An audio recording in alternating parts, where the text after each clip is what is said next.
నిన్న ఒక వీడియో చూడడం జరిగింది. ఏంటి మరి అవన్నీ ఇలాంటి వీడియోలు నాకే కనబడతాయా? మరి అందరూ చూస్తుంటారా? మరి చూసినా కూడా మరి ఏం మాట్లాడకుండా హిందువులంతా కూడా మరి ఏ, ఎందుకని మౌనంగా ఉంటున్నారో తెలియదు, కానీ నేనైతే మౌనంగా ఉండటం సాధ్యం కాదు. ఒక ముస్లిం పెద్ద ఆయన ఒక సభలో మాట్లాడుతున్నాడు. ఏమని మాట్లాడుతున్నాడంటే 2024 నుంచి 29 లోపు అసలు ఈ దేశంలో ఒక్క హిందూ కూడా లేకుండా చేసేస్తాను, ఒక బుద్ధిజం ఆచరించేవాడు కూడా లేకుండా చేస్తామని చెప్పి మాట్లాడుతున్నాడు.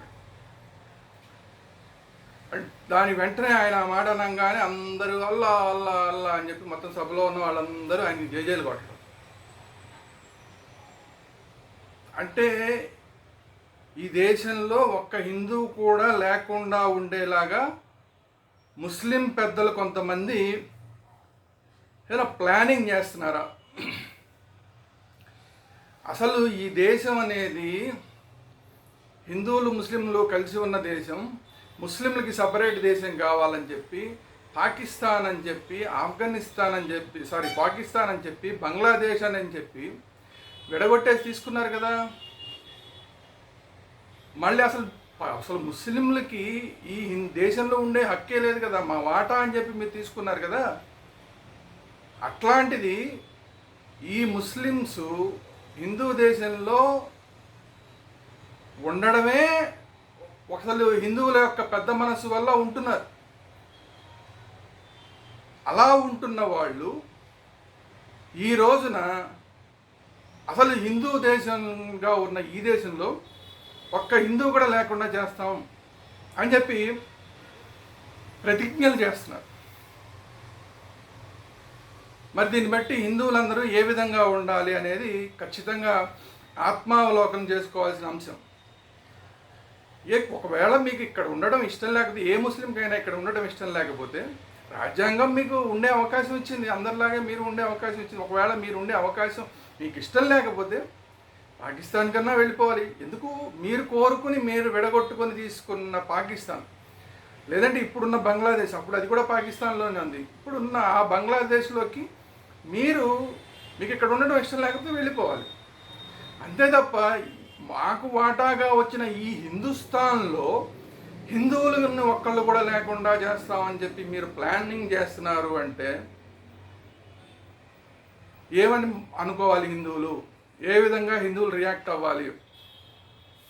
ఖచ్చితంగా ప్రతి ఒక్క హిందువు ఆలోచించాలి దీని మీద.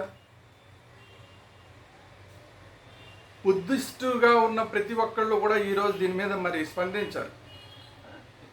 బుద్ధిజం తీసుకుని హిందువుల మీద తిట్టిపోస్తున్న వాళ్ళు ఇప్పుడు జ్ఞానోదయం అవ్వాలి వీళ్ళందరికీ కూడా. బుద్ధిజం తీసుకుని అంబేద్కరిస్టులు మేము బుద్ధిస్టులు అని చెప్పి మాట్లాడుతూ హిందూ దేవీ దేవతల మీద వ్యతిరేకంగా మాట్లాడుతున్నవారు ఈరోజు దీని మీద స్పందించాలి. కొంతమంది ఈ మధ్య ఎస్సీని విడగొట్టేసే ప్రయత్నం, హిందూ సమాజం నుంచి విడగొట్టే ప్రయత్నం చేస్తున్నారు. ఎస్సీ ఎస్టీ మైనారిటీ కాంబినేషన్ అని మాట్లాడుతున్నారు. ఎస్సీ ఎస్టీ మైనారిటీ కాంబినేషన్ అని మాట్లాడుతుంటే మీరు అదే మైనారిటీ వర్గంగా ఉన్న ముస్లింలు ఒక్క బుద్ధిస్ట్ కూడా లేకుండా చేస్తామని చెప్పి మాట్లాడుతున్నారు. అంటే ఏ అంబేద్కరిస్టులు మేము బుద్ధిస్టులు అని చెప్తున్నారు, అట్లాంటి వాళ్ళని లేకుండా చేస్తామని చెప్పి ముస్లింలు ప్రతిజ్ఞలు చేస్తున్నారు, బహిరంగ సభల్లో ప్రతిజ్ఞలు చేస్తున్నారు. దీన్ని బట్టి అంబేద్కరిజం తర్వాత దీన్ని మళ్ళీ బుద్ధిజం అని మాట్లాడుతున్న వాళ్ళందరూ కూడా ఈరోజు ఈ ముస్లిం పెద్దలు మాట్లాడుతున్న అంశాల మీద స్పందించాలి. ఈ దేశంలో అనేకమైన హిందూ దేవాలయాలని పడగొట్టేసి ఒకప్పుడు మసీదులు కట్టేసిన వాళ్ళు, అవి చాలదన్నట్టు, గుళ్ళు పడగొట్టడమే చాలదన్నట్టు ఇప్పుడు అసలు హిందువులే ఈ దేశంలో లేకుండా చేస్తామని మాట్లాడుతున్నారు. కేవలం హిందువులకు ఉన్న ఒక్క దేశం, మెజారిటీ దేశం ఈ భారతదేశం. ఈ ఒక్క భారతదేశంలో కూడా హిందువులను ఉండే అవకాశం లేకుండా చేస్తే, ముస్లింలు ఒకవేళ వాళ్ళు చెప్పినట్లు ఏదైనా ప్లానింగ్ చేసి ఏదైనా చేస్తే ఇక్కడ ఉన్న హిందువులందరూ ఎక్కడికి పోవాలి? ఏ దేశంలో తలదాచుకోవాలి? ఇప్పుడు అనేక దేశాల నుంచి కాంతిజీవులుగా వేరే వేరే దేశాలకు పోయి బతుకుతున్నారు.